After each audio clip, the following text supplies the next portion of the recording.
We are Cactus Wrestling. Make sure you hit that like button and subscribe so you don't miss out on future videos. Welcome back, all. Today we're going to be discussing the return of James Green, which Bum, bum, is bum.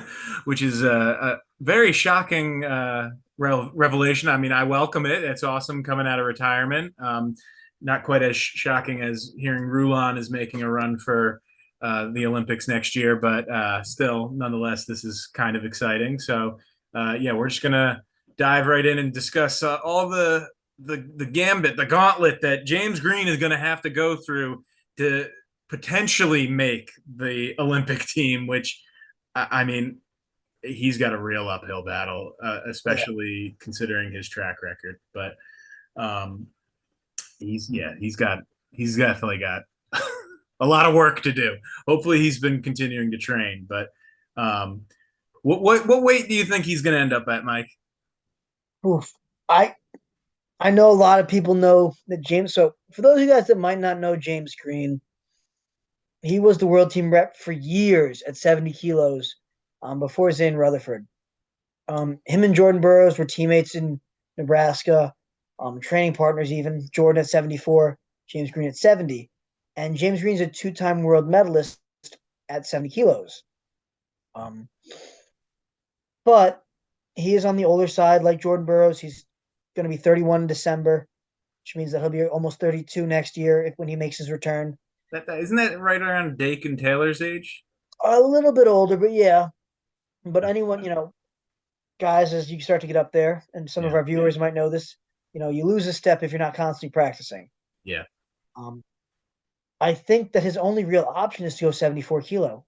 For one, I don't think he makes 65. Two, and Mike and I discussed this a little bit before, he has not a lot of accomplishments at 65. And I'm going to read some off now. Yeah. Just Yeah, what you were so, saying, definitely, it's not that impressive.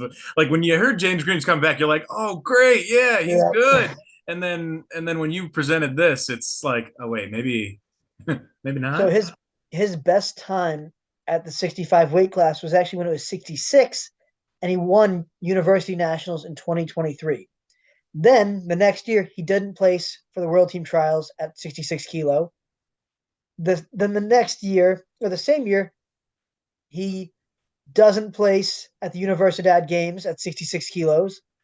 Oh, His next time making 66 kilo, he started to go up to 70 then, was when he didn't place at the Yazar Dogo in 2016 at 65 kilo. Actually, he took 17th. My bad.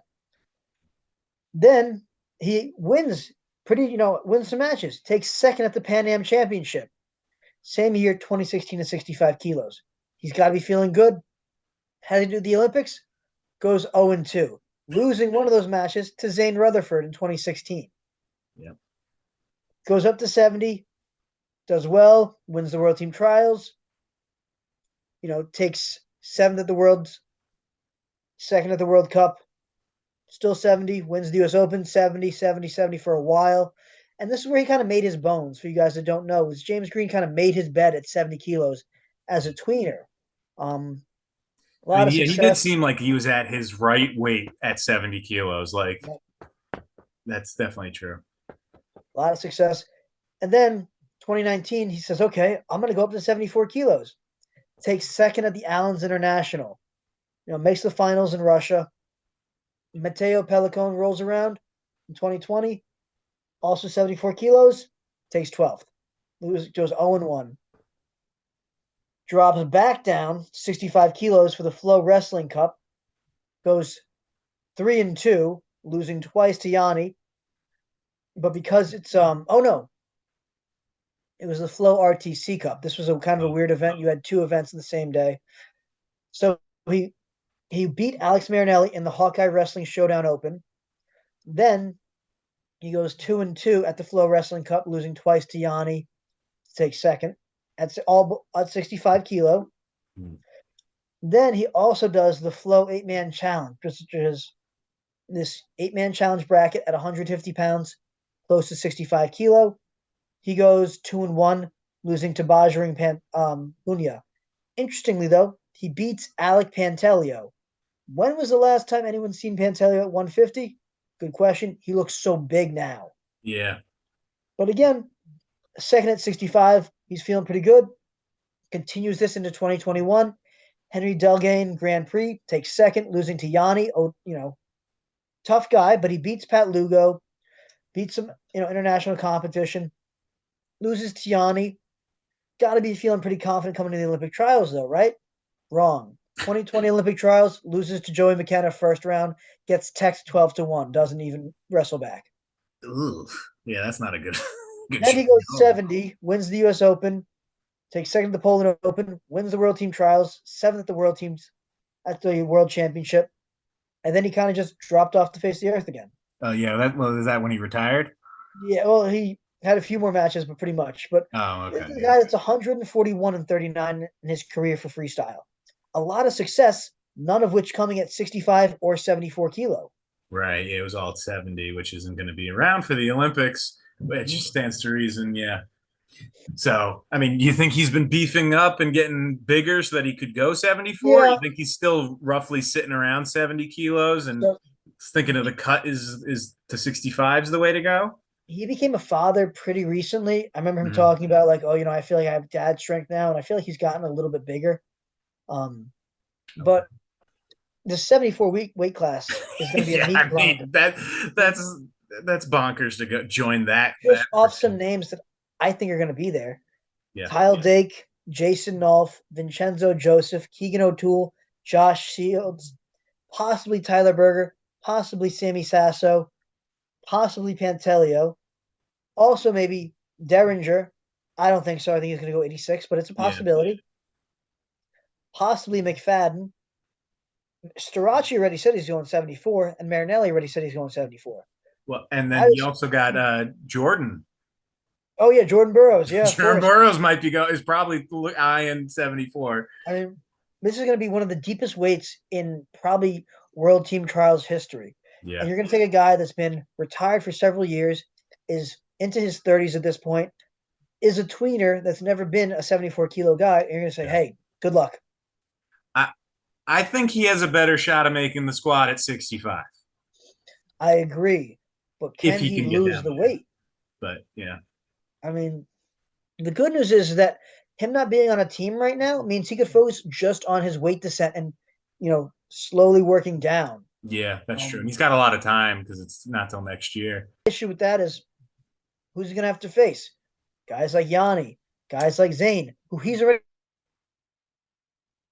lost to every single time he's wrestled them. Yeah, that's not even including guys like Nick Lee. McKenna's going to be in the mix, and he's gotten teched by McKenna. If Hayden Hidlay goes down or Ironman, you got Kolodzik. Bo Bartlett seemed like he could be a force at that weight based on his U.S. Open performance. Henderson's always tough. Like Tyler Berger, if he goes down to 65, like he's really not the top guy at he's not the favorite by a landslide. It's crazy to think about that. Like, a few years ago you would have been like, yeah, James Green, he's the guy, he's our 70. And now it's like, there's no way. Like, there's no way. It makes you wonder why he kind of came out of retirement. So, on April 8th of 2022, so he's only been retired for about a year, but pretty much as soon as he was retired, he was named the National Freestyle Developmental Coach for Team USA. Right, I remember that. The first tournament he coached was the U17/Cadets World Championship in 2022 in freestyle, in which they won. So his first outing as a coach, his first tournament, was the World Championship, and guess who won it? USA, baby. Yeah, why would you want to step away? Why would you want to step away from that? Yeah, no, I mean, he must have gotten that competitive itch where he personally wanted to be back out there. But when you look at the field of guys that he's going to have to go through, I don't even think he could beat Ridge Lovett. No. And Ridge Lovett's not even close to being the top guy in the mix. He's just in a not so good area. I mean, it speaks to the depth of Team USA, where a multiple-time medalist can't even, find his footing. But it also speaks to what makes the Olympics so competitive is that Yeah. if James Green was going 70, he might have a good shot, potentially. Right. Yeah. It dilutes the field a lot. So he Mhm. could be in the mix in the conversation, but at 65 and 74, forget about it. Unless he goes on the Cinderella story of a lifetime, I don't see it happening. Like, even with upsets happening, I just don't see him having upset after upset after upset. Like, maybe he'll knock off one of these guys that we're not expecting, Yeah. but I don't think he'll do it multiple times. He's I'm not just- going to have a Gable Steveson type return. I'm just surprised he came back. I'm not sure what he sees in his return that, he figures out. Yeah. But he said, in his own quote, he says, I enjoyed my time with USA Wrestling. I'll be coaching through the World Championship, helping the U17, U20 team bring back some individual and team titles. But the fire inside is still burning, and I can't wait to get back to competing. So he's super ready to be back. Just like Mike said, maybe 2025 World Team 70 kilograms got to worry out for James Green. He's coming for you. I don't think 65 he's gonna have a shot. Yeah, it's just maybe 70. He could maybe get back on the world team, maybe. But to come back in an Olympic year is ridiculous, unless he's going to use the Olympic year just as a training year. Just use the next 2 years to train and try to make the 70 spot in 2025. Could be. But I thought he was trying to make an Olympic run. I mean, you don't know. I mean, it's totally possible that if he waits till 2025, he'll be in almost his mid-30s at that point, after not wrestling for year and a half, 4-ish years. Yeah. So I mean, it's just going to be.